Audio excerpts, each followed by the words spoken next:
Is there a secret to living a long life? If so, it might not be what you think it is. Researchers have just published an analysis of a 90-year study of what leads to a long life in a book called The Longevity Project. It started with more than 1,500 American children back in 1921. They were all about 10 years old. Only a few are still alive today. The researchers at the University of California, Riverside say this study is a myth buster about longevity. According to the study, here are some of those false beliefs about what leads to long life. Be happy all the time. Don't be so serious. Do more physical activity than just gardening and walking. Relax. Don't work so hard. And get married. 9 Health reporter Dr. John Torres joins us from his clinic in Colorado Springs to talk more about this study. So, Dr. John, contrary to popular belief, this study found that a little worrying can actually be a good thing. How is that?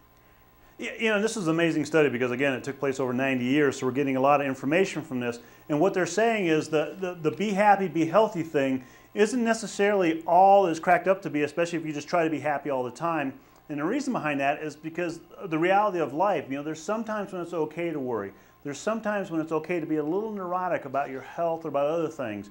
Again, you don't want to be a worrywart, you don't want to be super pessimistic or anything like that, but you don't also want to be happy all the time and just blow things off. And that's probably the bottom line here, and that's probably what they're saying behind this study. These researchers also recommend that people work hard, that they do not recommend early retirement if you want to live a long life.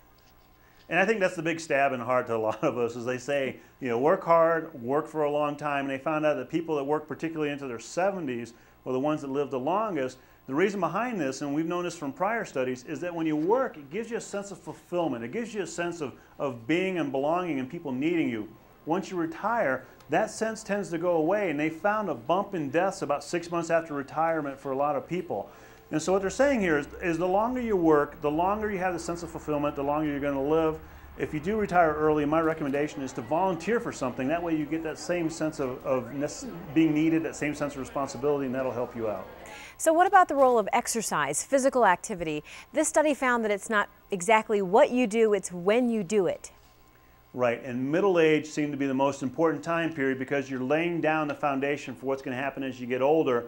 And what they're saying in the study, what the experts behind the study said, it's not the people in sports teams, the kids that go out there and do sports teams when they're younger and then stop doing that. And it's not the people that say, you know, I'm going to pick up jogging and they do it for 2 or 3 months. It's the people that have something they really like to do and they do that consistently. It can be walking, it can be gardening, it can be anything like that. As long as it's done consistently, the more days it's done during the week, the better off. So find something you love to do and just do that. That's probably the biggest point out of that. So, something else in the study that surprised a lot of people here in the newsroom is that marriage didn't actually play a role in longevity that many people think it does. Right, and the surprising thing was the fact that some married people didn't live as long as we thought they would. Well, it turns out if you break it down that the married men tended to live the longest when it comes to men. The remarried men, the ones that had gotten divorced and remarried, had the shortest lifespans, and the single men were right in between. Now, to contrast that, married women and single women all lived about the same. So it seems like the guy's getting the better deal out of the marriage, at least when it comes to living longer. So I think we have to work a little harder at getting the women to stay married to us. I'm sure some people have a few theories about that. Oh, I'm sure they do. Thanks, Dr. John. You bet. And you can read more about the Longevity Project on 9news.com. Click on the News tab and then click on Health.